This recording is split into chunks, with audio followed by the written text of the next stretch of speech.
അഭിലാഷ്, വലിയ പ്രയാസമാണ്. ചുറ്റും സങ്കടക്കാഴ്ചകൾ മാത്രമാണുള്ളത്. അവിടേക്ക് ഇപ്പോൾ ആർമി വെള്ളവും ഭക്ഷണവും ഒക്കെ എത്തിക്കുന്നുണ്ട്.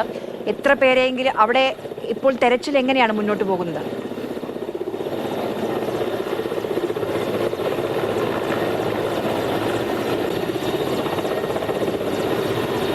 വീടുകളുടെ മണ്ണിലായി പോയ മനുഷ്യരുടെ കഥകളാണ് പറയാനുള്ളത്. അല്പസമയം മുമ്പാണ് ഇന്ത്യൻ എയർഫോഴ്സിന്റെ ഒരു ഹെലികോപ്റ്റർ ഇവിടേക്ക് വന്നത്. ഇവിടെ ഭക്ഷണവും വെള്ളവും ആർക്കും ലഭ്യമായിരുന്നില്ല. അത് നൽകിയതിനു ശേഷം, അത് എയർ ഡ്രോപ്പ് ചെയ്തതിനു ശേഷം ആ ഹെലികോപ്റ്റർ മടങ്ങിപ്പോയി. ഞാനിപ്പോ ഈ നിൽക്കുന്ന പ്രദേശത്ത് ഒരു വീട്ടിൽ നിന്ന്, ഒരു 2 നില വീട്ടിൽ നിന്ന് 2 മൃതദേഹങ്ങൾ ഇപ്പോൾ പുറത്തെടുത്തു. അത് കൂടാതെ അതിന് തൊട്ടടുത്തുള്ള വീട്ടിൽ 5 മൃതദേഹങ്ങൾ, 5 പേര് ആ വീട്ടിലുണ്ടായിരുന്നു. 5 പേരെയും രക്ഷിക്കാൻ കഴിഞ്ഞിട്ടില്ല.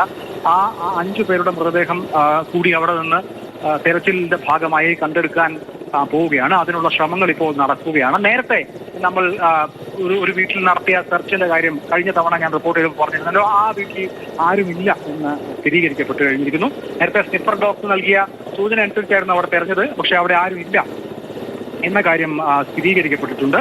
ഇപ്പോ 5 മൃതദേഹങ്ങൾ ഒരു വീടിനകത്തുണ്ട്. അത് പുറത്തെത്തിക്കുക എന്ന ശ്രമകരമായ ദൗത്യത്തിലാണ് ഈ മേഖലയിൽ, ഞാൻ നിൽക്കുന്ന ഈ മേഖലയിൽ. അങ്ങനെ ആ നിലയ്ക്ക് ആ പരിശ്രമത്തിലാണ് ഇപ്പോൾ ഇവിടെയുള്ള രക്ഷാപ്രവർത്തകർ.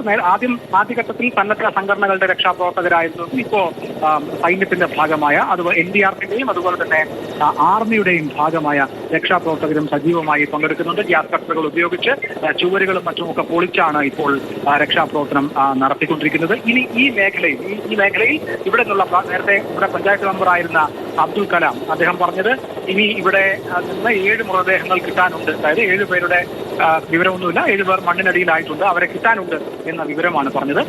ഇത് ഈ പറഞ്ഞ അങ്ങാടിയിലെ മാത്രം കാര്യമാണ്. ഇതിന് മുകളിലും താഴെയും ഒക്കെ വീടുകൾ തകർന്ന് മണ്ണ് കുത്തിയൊലിച്ച് വീടുകൾക്ക് മുകളിലേക്ക് 2 ആൾ പൊക്കം വരെ, ഇപ്പോൾ ഇവിടെ ഞാൻ ഈ പറഞ്ഞ 5 മൃതദേഹങ്ങൾ ഉണ്ട് എന്ന് പറഞ്ഞ ആ വീട്ടിന് മുകളിലേക്ക് 2 ആൾ പൊക്കത്തിൽ മണ്ണാണ്. അതുകൊണ്ടാണ് ഇപ്പോൾ ഒരുപക്ഷെ ഗ്യാസ് കട്ടർ വെച്ച് ഈ കെട്ടിടം പൊളിക്കുന്നതിന്റെ സൗണ്ട് ഒരുപക്ഷെ അവിടെ കേൾക്കുന്നുണ്ടാവും.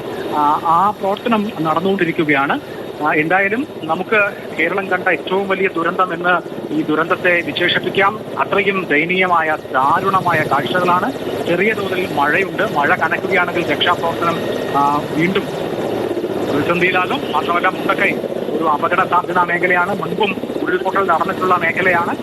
അതുകൊണ്ട് തന്നെ ഇവിടേക്ക് വളരെ കുറച്ച് ആളുകളെ മാത്രമേ കടത്തിവിട്ടിട്ടുള്ളൂ.